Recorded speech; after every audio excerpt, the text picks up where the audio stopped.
안녕하세요.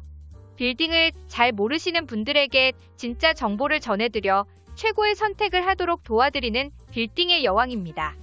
7월부터 적용되는 윤석열 정부의 부동산 정책을 7가지로 정리해보았습니다. 첫 번째는 임대차 시장 안정 방안입니다. 지난 정부에서 적용을 했던 임대차 3법 시행이 올해 들어 2년을 맞이했습니다.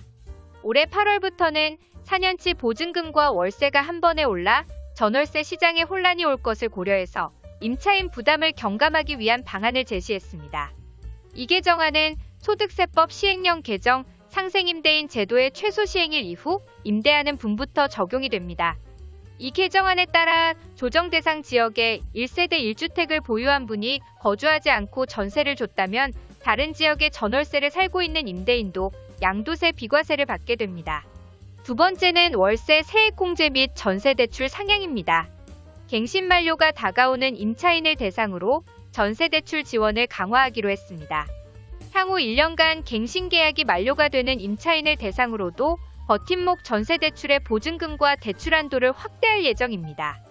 무주택 전월세 임차인들의 경우 주거비 부담 완화를 해주기 위해 월세 세액공제를 받게 되는데 총 급여액 5,500만 원 이하의 무주택 세대주가 월세로 거주를 한다면 최대 12%까지 공제를 받을 수가 있었습니다. 하지만 관련 법을 개정해서 최대 15%까지 공제율을 인상을 하기로 밝혔습니다. 이뿐만 아니라 전 월세보증금 대출 원리금 상환액 소득공제를 연 300만 원에서 최대 400만 원으로 확대하고 공공민간 임대주택의 세제 지원 강화를 하기로 했습니다. 이는 2022년 전월세부터 적용이 됩니다. 세 번째는 분양가 상한제 거주 의무 완화입니다. 기존 공공택지를 분양받았을 경우 통상 거주 의무가 5년이었지만 최초 입주 가능일이 즉시가 아닌 양도와 상속, 증여 이전까지 실거주 기간을 준수하도록 개선이 됐습니다. 분양을 받은 뒤 10년 후에 다시 팔 것이라 가정을 하면 4년은 전세를 주고 남은 연수를 실거주에서 채우면 된다는 것입니다. 이로 인해서 분양받은 주택이 전세나 월세로 많이 나오게 하려고 유도를 하는 정책입니다.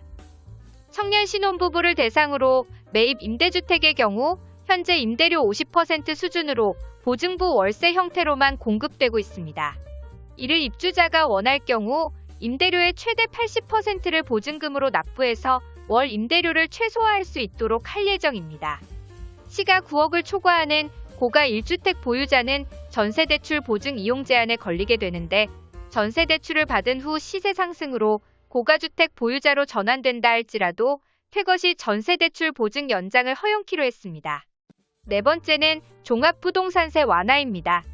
기존 1세대 1주택의 경우 공시가격 11억 원이 넘는 주택에 대해서 공정시장 가액비율 100%를 적용해서 계산을 했지만 2022년에 한시적으로 14억이 넘는 주택에 대해 공정시장 가액비율 60%를 적용해서 계산을 하게 됐습니다. 다섯 번째는 생애 최초 주택 구입자 대상 취득세 감면 확대입니다. 현행 기준 생애 최초 주택 구입을 하게 되면 소득 요건과 주택 가격 요건에 충족되는 사항에 대해 감면을 해줬습니다. 하지만 이번 정책으로 인해 제한을 두지 않고 200만 원 한도 내에서 취득세가 면제가 됩니다. 이에 따라 연간 25만 6천 가구가 취득세 감면 혜택을 받게 될 것이라고 정부는 예상을 하고 있습니다.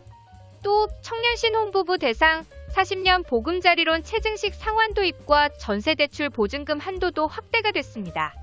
이 혜택은 6월 21일 이후에 매수하는 주택에 대해 적용이 됩니다. 여섯 번째는 분양가 상한제 합리화입니다. 기존에 진행됐던 분양가 상한 가격 산정 방법은 분양가를 택지비와 건축비 이하 가격으로 제한을 했습니다. 하지만 이번 정책으로 인해 세입자 주거 이전비, 영업손실 보상비 등 정비사업 추진 과정에서 발생되는 필수 요인을 합리적으로 반영하기로 했습니다. 또 자재 가격 급등 요인을 분양가의 일부 현실화 적용을 하며 외부 검증위원회를 만들어서 택지비 검증의 객관성을 제고하게 됩니다. 이는 공동주택 분양가 규칙 개정 및 입주자 모집 공고가 이루어지지 않은 모든 사업장에 대해 적용이 될 예정입니다. 일곱 번째는 착한 임대인 양도세 비과세 적용입니다. 자발적으로 임대료를 5% 이내로 인상을 하는 임대인에 대한 혜택을 강화하기로 했습니다. 기존 방식은 임대 당시 기준시가 9억 이하 1주택자만 상생임대인으로 양도세와 비과세 혜택을 받을 수 있게 해줬습니다. 이에 대해 정부는 기준시가 기준을 폐지하면서 1주택자로 전환할 계획이 있는 다주택자도 상생임대인으로 인정을 할 계획이며 양도세와 비과세 특례 적용을 위해 2년 거주 요건을 전면 면제해주기로 했습니다. 또 장기 보유 특별공제 혜택도 추가가 됩니다. 윤석열 정부의 첫 번째 부동산 정책이 어떤 효과를 가져다 줄지 지켜봐야겠습니다. 저에게 매물 자료 요청을 하시면 고객님의 니즈에 딱 맞는 맞춤 매물 자료를 보내드리고 상세한 안내까지 해드리는데 이 모든 것이 100% 무료입니다. 매물에 대한 자세한 정보를 원하신다면 빌딩 매물 상담 요청하기를 누르시고 더 많은 매물을 보고 싶으시다면 카페나 블로그를 방문하시면 됩니다. 빌딩의 여왕 채널에서 유익한 정보를 많이 제공할 테니 구독, 좋아요, 알림 설정은 필수입니다. 다음 시간에 봐요.